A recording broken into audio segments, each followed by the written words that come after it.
రెండు ఒకే విధంగా ఎగ్జాంపుల్స్ ఉన్నాయా? కానీ ఈ రెండిట్లో డిఫరెన్స్ తమాషాగా ఉంది. డిఫరెన్స్ చక్కటి అందమైనటువంటి డిఫరెన్స్. ఇప్పుడు మనకి జగత్తు మీద ప్రేమ ఉందా లేదా? జగత్ సత్యం భాతి అనేవాడికి ప్రేమ ఉందా లేదా జగత్తు మీద? ఇప్పుడు ఎగ్జిబిషన్ పెడితే పోడా చూడడానికే పోతాడా లేదా? కొత్త కొత్త వస్తువులు వస్తే కొనుక్కుంటాడా లేదా? మన ఇంట్లో కావాల్సినటువంటి బంధువులు వచ్చినప్పుడు ఎగిరి పడతాడా లేదా? మంచం మీద నుంచి ఎగిరి దిగుతాడా లేదా? కదా. ప్రవృత్తి శుక్తిక రజతం ప్రవృత్తి.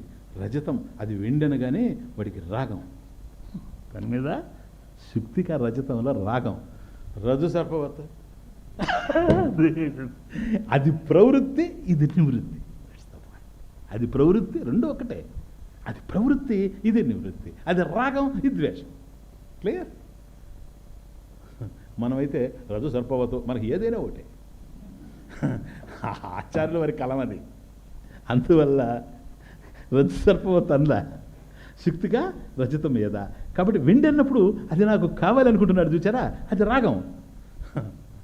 పాము వచ్చింది అనుకోండి, పాము నువ్వు నాకు కావాలి, మనం వెళ్ళా దాన్ని చూస్తానే వీడు 10 అడుగులు వేసుకుంటాడు. నివృత్తి. నివృత్తి రెండు మళ్ళీ ఒకటే. ఒకటి ఉన్న విషయం అర్థం కాకపోవడం, రెండు లేనిది కలగడం. కాబట్టి దీంట్లో ఒకరి ప్రవృత్తి, ఒకరికి నివృత్తి. విషయం ఒకటే. ఇప్పుడు ఇంతెందుకు ఒకరిది ఎందుకు, మీది నాది పెట్టుకోండి సరిపోదు. ఇప్పుడు మీదేది నాది. మీకు నాకు ఒక సమన్వయ దృక్పథం లేకపోతే ఇక్కడ కూర్చొని ఎందుకంటాం? ఇద్దరికి కావాల్సిన సబ్జెక్ట్ కదా. మీరు ఎక్కడున్నారు? సంసారం. నేను ఎక్కడున్నాను? సన్యాసం. అది ప్రవృత్తి, ఇది నివృత్తి. ఏం కావాలి ప్రవృత్తి ద్వారా? మీకు సుఖం. నివృత్తి ద్వారా నాకేం కావాలి? సుఖం. ఇంతలో ప్రవృత్తిలో ఉందే సుఖం, నివృత్తిలో ఉందే, రెండిట్లో లేదు. సర్వాధిష్టానం బ్రహ్మ, అద్వయం బ్రహ్మ జ్ఞాయతే. ఎప్పుడైతే తెలిసి వస్తుందో అప్పుడే కానీ రాగద్వేషాలు ఒక ప్రవృత్తి నివృత్తులతో ఏర్పడేది కాదు. అసలు వస్తువు ఏంటి, మనకు కావాల్సింది ఏంటి అనే దాని మీదనే ఆధారపడుతుంది. కాబట్టి శుక్తిగా రజతం యథా. క్లియర్? ఇప్పుడు మళ్ళీ ఇక్కడ ఒక నెక్స్ట్ కనెక్షన్, ఇక్కడ సందేహం వస్తుంది మళ్ళీ. సంది చెప్పోయా మీరు తైత్రేయం చెప్పినప్పుడు చెప్పాను, ఏమైంది? సత్యం జ్ఞానం అనంతం బ్రహ్మ అని చెప్పినట్టు జ్ఞాపకమే. జ్ఞాపకమా? పోన్లేను ఆయన ఉద్ధరించాను. పోనీ అదన్నా జ్ఞాపకం పెట్టుకున్నాను. ఇప్పుడు ఏమైంది? సత్యం జ్ఞానం అనంతం బ్రహ్మ అన్నాను. మరి బ్రహ్మ జ్ఞానస్వరూపం కదా? కాదన్నది ఎవరు? అదే మీరు ప్రజ్ఞానం బ్రహ్మ అనే ఒక మహావాక్యం కూడా చెప్పినట్టుగా నాకు జ్ఞాపకం. ఇంకా ఉద్ధరించావు. నిజమే. ఏమైంది ఇప్పుడు? ఏమైంది ఇప్పుడు? ఆ బ్రహ్మమే కదా తెలిస్తే మనకి జగత్తు ఉండదు అనేది మీరు, ఈ జగత్తు బాధించలేదు. అవును. యావత్ సర్వాధిష్టానం అద్వయం బ్రహ్మ జ్ఞాయతేనా తావత్ జగత్ సత్యం భాతి. అదే కదా నేను చెప్పింది. అవును. మరి శుక్తికాయ రజతమే కదా అన్నారు కదా, ముత్యపు చెప్పులో వెండి అని. స్వామీజీ బ్రహ్మం జ్ఞానం కదా. ఎన్నిసార్లు అడుగుతావా నన్ను? నువ్వు ఊరికి అడుగుతుంటే నేను మర్చిపోతాను. కాదయ్యా, ఊరికి అడుగుతావు ఎందుకు? చెప్పాను కదా జ్ఞానం అని. మరి జ్ఞానం అయినప్పుడు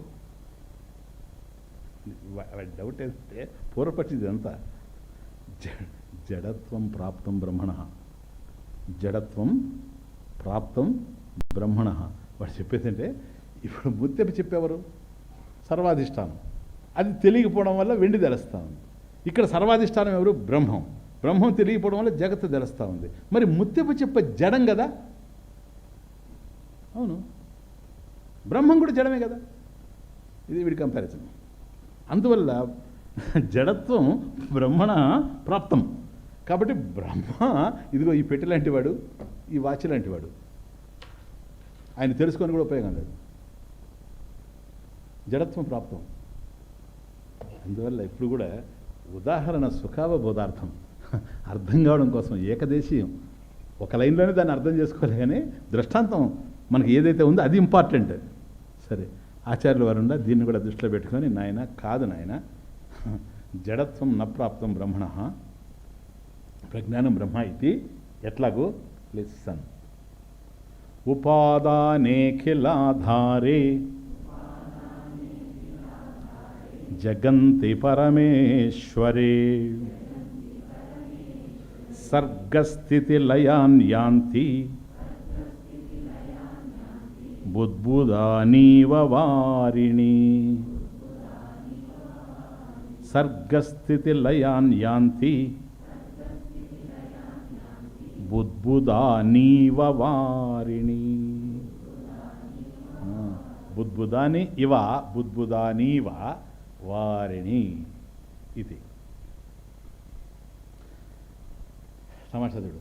కాబట్టి నీకు అర్థం కావడం కోసంగా నేను శుక్తికా రచితం యదా అన్ననే, కానీ దాని ఉదాహరణ నువ్వు సుఖావబోధార్థం నీకు చెప్పింది. కానీ బ్రహ్మణ జడత్వం ప్రాప్తం నా, ఎందుకనో తెలుసా?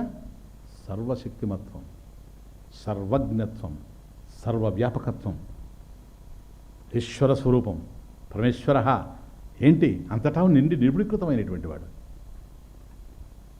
సర్వజ్ఞత్వం ఉంది ఆయనకి, లేకపోతే ఎట్లా పరిపాలిస్తాడు? నియతి రూపంలో ఉండేది ఎవరు? నియంత. ధర్మరూపంలో ఉండేది ఎవరు? దైవం. సర్వవ్యాపకం, సర్వశక్తిమత్వం, లేకపోతే ఈ సృష్టి అంతా ఎట్లా చేశాడు? మరి సృష్టిని చేసినటువంటి వాడికి సృష్టికి సంబంధించిన జ్ఞానం ఉందా లేదా? యోయత్కర్త సతజ్ఞ, ఎవడైతే ఈ సృష్టికి కర్తో వాడికి సృష్టికి సంబంధించిన జ్ఞానం ఉంది. సైకిల్ని తయారు చేసిన వాడికి సైకిల్కి సంబంధించిన జ్ఞానం ఉంది. సృష్టిని తయారు చేసిన వాడికి సృష్టికి సంబంధించిన జ్ఞానం ఉంది. ఏషః సర్వేశ్వర సర్వజ్ఞ ఇతి. కాబట్టి సర్వస్య ఈశ్వర సర్వేశ్వర సర్వజ్ఞ, సమస్తము తెలిసినవాడు అయా.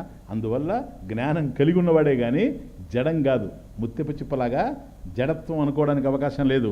ఎట్లాగో విను. ఉపాదానే అఖిల ఆధారీ జగంతి పరమేశ్వరే సర్గస్థితి లయాన్ యాంతి. అయిపోయి సర్గ. సర్గ అంటే బోలా సృష్టి. సర్గ అంటే సృష్టి. సర్గ స్థితి, స్థితి సృష్టి స్థితి. లయాని సర్గ స్థితి లయాని, సృష్టి స్థితి లయాలు. సరేనా? పరమేశ్వరే యాంతి. ఎక్కడ జరుగుతున్నాయి ఇవన్నీ?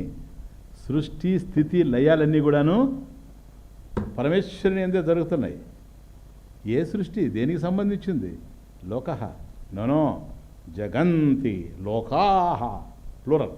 జగంతి, జగత్ కాదు, జగంతి ప్లూరల్.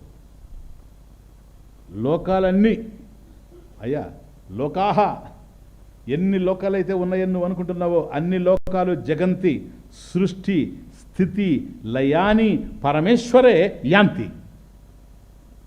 కాబట్టి అన్ని లోకాలు సృష్టి స్థితి లయాలన్నీ కూడా పరమేశ్వరుడిలోనే జరుగుతూ ఉన్నాయి. ఒక్కసారి ఇప్పుడు మీరు తైత్రేయానికి వస్తే, తైత్రేయ ఉపనిషత్తు తైత్రేయంలో బ్రహ్మమును నిర్వచిస్తూ మీకు 2 లక్షణాలు తెలియజేయడం జరిగింది. ఒకటి తటస్థ లక్షణం, రెండవది స్వరూప లక్షణం. తటస్థ లక్షణం ఏంటి? ఎవరి నుండి అయితే ఈ జగత్తు వచ్చిందో, ఎవరిలో అయితే ఉందో, ఎవరిలో అయితే విలీనమవుతుందో. యతో వా ఇమాని భూతాన్ని జాయంతే ఏన జాతాన్ని జీవంతి యత్ ప్రయంతి అభిసంవిశంతి. ఎవరిని చేతనించు జగము, ఎవరి లోపల నుండి లీనమై ఎవని యందు ఇందు. క్లియర్? అవునా? అంటే ఏంటి? ఆ ఎవడతను ఎవరి నుంచి అయితే ఈ జగత్తు వచ్చిందో, ఎవరిలో అయితే ఉంటూ ఉందో, ఎవరిలో అయితే లయించిపోతూ ఉంది అంటున్నాడు, కానీ ఆ ఎవరో తెలియడం లేదు. ఇది ఉపాదాన కారణం. మీకు తెలిసి దీని విషయం. సరేనా? భగవంతుడిని ఆ విధంగా మనం అర్థం చేసుకుంటూ వచ్చాం. ఉపాదానే. సరే, జ్ఞానం కలిగి ఉన్నాడు కదా, దాన్ని నిమిత్తం. అదేంటది? స్వరూప లక్షణం. ఇదేమో తటస్థ లక్షణం ఉపాదానం. స్వరూప లక్షణం నిమిత్త కారణం. నిమిత్త కారణం అంటే సత్యం జ్ఞానం అనంతం బ్రహ్మ. ఇది స్వరూప జ్ఞానం. క్లియర్? తటస్థ లక్షణం, స్వరూప లక్షణం. ఇప్పుడు చూడు, ఉపాదానే అఖిలాధారే. సమస్తం అఖిలాధారే, సర్వస్య ఆధారే, సమస్తానికి